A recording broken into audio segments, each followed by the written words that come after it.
Hello दोस्तों, स्वागत है आप सभी का हमारे YouTube channel updates that matters में। दोस्तों उम्मीद है आप सभी अच्छे होंगे। तो जैसा कि आप सभी जानते हैं कि यूपी लेखपाल भर्ती में डॉक्यूमेंट वेरिफिकेशन की प्रक्रिया लगातार चल रही है। तो आज डीवी का तीसरा दिन था, तो आप सभी को इंतजार होगा कि आज डॉक्यूमेंट वेरिफिकेशन से रिलेटेड क्या महत्वपूर्ण अपडेट है। तो लेखपाल डीवी से रिलेटेड जो भी महत्वपूर्ण अपडेट है हम आपको इस वीडियो के माध्यम से देने वाले हैं। जैसा कि आप स्क्रीन पर देख ही सकते हैं, कई सारे पॉइंट्स पर हम आपसे डिस्कस करने वाले हैं। तो वीडियो आपके लिए बहुत ही महत्वपूर्ण रहने वाला है, क्योंकि हम आपको जो है इसमें आपको लास्ट में ये भी बताएंगे कि आज लगभग कितने कैंडिडेट्स ने डीवी छोड़ा। तो बात करते हैं सबसे पहले पॉइंट पर। उससे पहले दोस्तों आप सभी से एक रिक्वेस्ट है कि जिन्होंने भी अभी तक हमारे चैनल को सब्सक्राइब नहीं किया है तो सब्सक्राइब जरूर कर लें, क्योंकि हम लेखपाल भर्ती से रिलेटेड तरह तरह के अपडेट्स आप लोगों को देते रहते हैं। तो दोस्तों बहुत सारे कैंडिडेट्स के डाउट हैं कि उन्होंने सीबीएसई बोर्ड से किया है या किसी अदर बोर्ड से किया है, तो उनको प्रपत्र में मार्क्स वगैरह कैसे बनने हैं। तो दोस्तों हम आपको बता दें कि आपको इन चीज़ों को लेकर के परेशान नहीं होना है। हम आपसे कई बार बोल चुके हैं कि जब आप डीवी के लिए जाएंगे तो वहाँ पर प्रॉपर्ली आपको पूरे प्रपत्र से रिलेटेड जो है हर एक कॉलम के बारे में जानकारी आपको दी जाएगी कि कैसे क्या बनना है। आपको वहाँ पर सब कुछ आपसे भरवाया जाएगा। आपको किसी भी कॉलम में कोई परेशानी है तो वहाँ पर आपका जो है वो डाउट दूर हो जाएगा। तो वहाँ उनसे पूछ करके आप जो है कोई भी अगर दिक्कत है तो भर सकते हैं। तो इसको लेकर के परेशान ना हो, और हम आपको पहले भी इन चीज़ों के बारे में बता चुके हैं। दूसरी बात, अगर बात करें, काफ़ी सारे कैंडिडेट्स के ओबीसी और डोमिसाइल सर्टिफिकेट से रिलेटेड भी कमेंट आ रहे हैं। तो डोमिसाइल सर्टिफिकेट के बारे में अगर बात करें तो ये केवल जो है रिजर्वेशन का बेनिफिट लेने वाले कैंडिडेट्स के लिए ही ज़रूरी है। जनरल कैंडिडेट को इसको लगाना ज़रूरी नहीं है। उसके बाद अगर ओबीसी और डोमिसाइल सर्टिफिकेट आपके ऑनलाइन भी हैं, जनसेवा केंद्र से जो बने हुए हैं वो भी चल रहे हैं, इसमें आपको दिक्कत वाली कोई बात नहीं है। और जिन कैंडिडेट्स के पास भी जो है फॉर्म भरने की लास्ट डेट से अगर पहले के हैं, और आप कोशिश करिएगा कि आपके जो है 3 साल से ज़्यादा पुराने ना हो, लेकिन अब अगर आपके पास जो है फॉर्म भरने की लास्ट डेट से पहले के हैं या फिर नहीं है, किसी ने नए भी बनवा लिए हैं, तो उनको कोई भी परेशानी वाली बात नहीं है। और दोस्तों काफ़ी सारे कैंडिडेट्स के इस तरह की कमेंट्स भी आ रहे हैं कि जब उन्होंने फॉर्म फिल किया था तो वहाँ पर ओबीसी सर्टिफिकेट नंबर और डोमिसाइल सर्टिफिकेट नंबर फिल किया था, और अब उन्होंने ओबीसी और डोमिसाइल सर्टिफिकेट नए बनवा लिए हैं, तो क्या वो वही वाले लेकर के जाएँ या नए लेके जाएँ। तो दोस्तों इसको लेकर के आपको बिल्कुल भी परेशान नहीं होना है। जो प्रपत्र में आप अब सर्टिफिकेट नंबर वगैरह भरोगे वही आप जो है ओबीसी और डोमिसाइल सर्टिफिकेट ले आ सकते हैं। केवल आपका जो है वैलिड जो है सर्टिफिकेट होना चाहिए, और इसमें डेट वाला जो कोई ज़्यादा बड़ा इशू नहीं है। केवल दोस्तों आपका ईडब्ल्यूएस में ही जो है जारी दिनांक का मैटर सबसे बड़ा है, क्योंकि उसमें जो है फाइनेंशियल ईयर का मैटर होता है। तो ईडब्ल्यूएस आपका जो सर्टिफिकेट है वो अगर आपका 1 अप्रैल 2021 से फॉर्म भरने की लास्ट डेट तक का, जो कि शायद 28 जनवरी 2022 थी, उस डेट तक का बना हुआ है तो आपका वैलिड होगा। अदरवाइज़ जो है उससे पहला या उससे बाद का बना हुआ है तो आपका मान्य नहीं होगा। और इस तरह की जो भी कैंडिडेट्स होंगे उन्हें फिर रिजर्वेशन बेनिफिट नहीं मिल पाएगा, यानी कि वो ईडब्ल्यूएस में कंसीडर न होकर जनरल में कंसीडर कर ले जाएंगे। दोस्तों दूसरा पॉइंट है एनओसी से रिलेटेड कि एनओसी किन किन कैंडिडेट के लिए ज़रूरी है। तो जैसा कि जानकारी मिली है कि एनओसी जो है आपकी, दोस्तों कुछ कैंडिडेट्स ऐसे हैं कि जिन्होंने जब लेखपाल का फॉर्म फिल किया था तब वो किसी जॉब में नहीं थे, लेकिन अब उनकी नई नई ज्वाइनिंग हुई है किसी जॉब में, ग्रुप डी हो चाहे कोई दूसरी हो, तो क्या उन्हें भी एनओसी चाहिए। तो दोस्तों ऐसे कैंडिडेट जो कि फॉर्म फिल करते टाइम किसी भी जॉब में नहीं थे, अब उनकी नई नई ज्वाइनिंग हुई है, तो उनको एनओसी की कोई भी ज़रूरत नहीं है, क्योंकि उनके एप्लीकेशन फॉर्म में नो मेंशन किया हुआ होगा। अगर जो कैंडिडेट पहले से किसी जॉब में थे और उन्होंने एप्लीकेशन फॉर्म में क्या आप किसी जॉब में कार्यरत हैं पर यस किया हुआ है, तो उनके लिए एनओसी देना बहुत ही अनिवार्य है।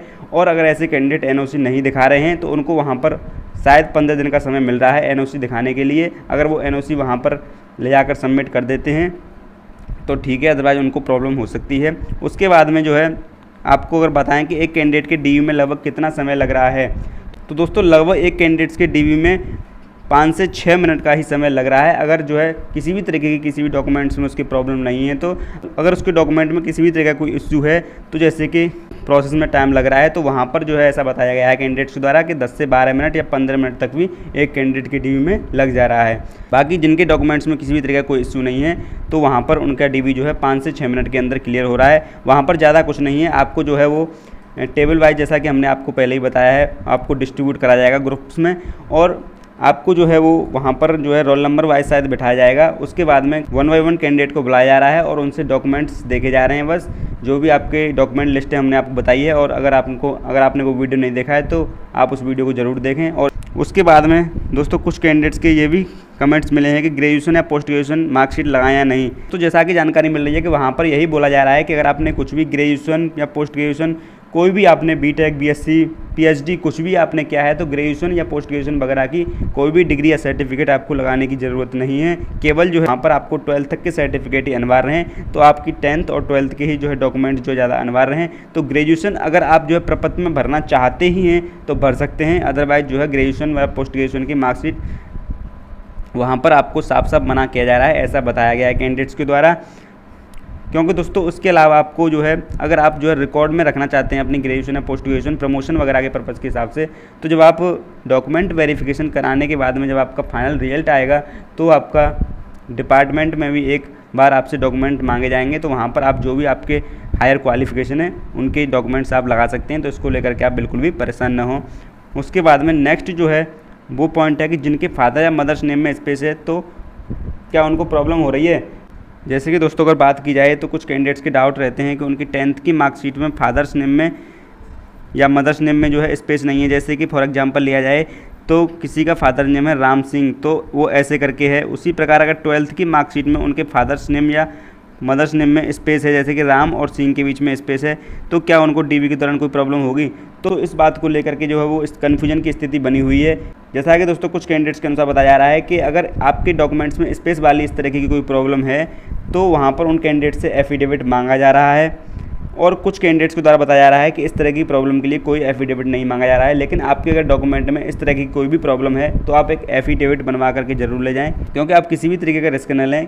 अगर इस केस में मांगा जाता है तो आपको फिर 15 दिन का समय दिया जाएगा आयोग के द्वारा। तो आप जो है पहले से ही कोई भी कमी जो है डॉक्यूमेंट्स में न छोड़ें, इस बात का आप खास ख्याल रखें। उसके बाद में जो है नेक्स्ट जो पॉइंट हमने रखा है कि आज लगभग कितने कैंडिडेट्स ने डीवी छोड़ा। तो आज दोनों शिफ्ट को मिला करके जो डीवी स्किप की बात अगर की जाए तो लगभग जो है 110 प्लस कैंडिडेट्स जो है उन्होंने डीवी छोड़ा है, और ये संख्या जो है 110 से 120 के बीच में हो सकती है। एग्जैक्ट नंबर ऑफ कैंडिडेट बता पाना पॉसिबल नहीं है, जो एग्जैक्ट जो डाटा होगा वो तो आयोग के पास ही होगा। लेकिन जो जैसा ही कैंडिडेट्स जो है अपनी अपनी टेबल के अकॉर्डिंग जो भी डेटा बताते हैं, तो जो कैंडिडेट के बातचीत के अनुसार जो आंकड़ा निकल के आता है ये अनुमानित आंकड़ा ही होता है। तो इसके अनुसार जो है 110 प्लस कैंडिडेट्स ने आज जो है दोनों शिफ्ट में मिला करके डीवी छोड़ा है, यानी कि वो एब्सेंट रहे हैं। और दोस्तों सबसे लास्ट पॉइंट हमने यहाँ पर रखा है कि डीवी स्किप को लेकर अफवाहों से बचें। तो जैसा कि जानकारी में आ रहा है कि डीवी स्किप को लेकर तमाम तरह की अफवाहें फैलाई जा रही हैं कि कितने candidates per day DV skip कर रहे हैं। तो हम आपको बता दें किसी के भी पास किसी भी तरीके का रियल डेटा नहीं है कि कितना डीवी स्किप हो रहा है। केवल आयोग ही इस बात को जानता है कि कितना डीवी स्किप पर डे हो रहा है। जो भी हम भी आपको अगर अपने चैनल के माध्यम से बता रहे हैं तो वो केवल एक अनुमानित ही आंकड़ा है, जो कि कैंडिडेट्स जो है अपनी अपनी शिफ्ट के अकॉर्डिंग जो डेटा हमको बताते हैं उसी के एनालिसिस के आधार पर ये आपको बताया जाता है। जिस तरीके से आज मुझे बताया गया है कि लगभग 110 से 120 के बीच कैंडिडेट्स ने आज भी डीवी स्किप किया है। तो इस तरीके से आप जो है एक अनुमानित आंकड़ा ही इसको मान सकते हैं, और किसी भी तरीके की आप अफवाहों में न पड़ें। और सबसे महत्वपूर्ण बात यह है कि इसको लेकर ना ही आप कुछ कर सकते हैं और ना ही कोई कुछ कर सकता है। तो आपके जो भी हाथ में है वो केवल है प्रयास। तो आप प्रयास करते रहिए अपनी तरफ से। आपके आसपास या अपने स्तर पर आपकी जानकारी में जो भी ऐसे कैंडिडेट्स हैं जो कि किसी गवर्नमेंट जॉब में हैं या लेखपाल के पद पर ज्वाइन नहीं करना चाहते हैं लेकिन वो डीवी कराने जा रहे हैं, तो कृपया करके उनसे रिक्वेस्ट कीजिए, अपनी तरफ से आग्रह कीजिए कि वो डीवी कराने न जाएं। क्योंकि अगर वो डीवी करा के लेखपाल के पद पर ज्वाइन नहीं करते हैं तो केवल वो एक सीट खराब ही करेंगे, जिस पर कि किसी भाई बहन का सिलेक्शन हो जाता और उनके घर में भी जो है खुशियाँ आ जाती। तो दोस्तों आप किसी भी तरीके के अफवाह में न पड़ें, और लगातार जो है इसी तरीके की महत्वपूर्ण अपडेट पाने के लिए हमारे चैनल से ज़रूर जुड़ जाएं। जिन्होंने अभी तक चैनल को सब्सक्राइब नहीं किया है वो सब्सक्राइब जरूर कर लें, क्योंकि इसी से हमें मोटिवेशन मिलता है। और वीडियो को ज़्यादा से ज़्यादा लाइक और शेयर जरूर करें। अगर आपकी कोई क्वेरी है तो कमेंट के माध्यम से पूछ सकते हैं। जैसा कि आप सभी जानते हैं कि हम ज़्यादा से ज़्यादा जो है कमेंट्स का अपनी तरफ से रिप्लाई देने की कोशिश करते हैं, और कुछ कैंडिडेट्स की कमेंट्स का हम रिप्लाई नहीं करते हैं। तो उसके पीछे का कारण ये होता है कि या तो हम उस वीडियो में उन चीज़ों के बारे में डिस्कस कर चुके होते हैं और उन्होंने वो वीडियो नहीं देखी होती, या फिर स्किप कर करके देखी होती है, या फिर जो है आप जो है एक बार कमेंट्स पर भी नज़र मार लिया कीजिए। अगर हमने उसी क्वेरी का किसी दूसरे कैंडिडेट्स का जवाब दिया है तो आप वहाँ से जो है वो समझ लिया कीजिए, क्योंकि कमेंट्स काफ़ी मिलती हैं तो उनका रिप्लाई देना हर एक का इंडिविजुअल लेवल पर पॉसिबल नहीं रह पाता है। और कुछ कैंडिडेट्स के कमेंट्स मिले हैं कि पर्सनली कैसे आपसे कांटेक्ट किया जा सकता है, तो हमने अपने डिस्क्रिप्शन में या चैनल के अबाउट में इंस्टाग्राम आईडी भी आपको दी हुई है। आप वहां से हमसे पर्सनली डीएम करके अपनी जो भी क्वेरी है वो पूछ सकते हैं। आपकी जो भी क्वेरी होगी अपनी तरफ से हम बेहतर से बेहतर उसका रिप्लाई करने की कोशिश करेंगे। दोस्तों इतना ही था इस वीडियो में। उम्मीद है आपको सारी जानकारी पसंद आई होगी। तो वीडियो को लाइक और शेयर जरूर करें और चैनल को सब्सक्राइब जरूर कर लें। Thank you so much.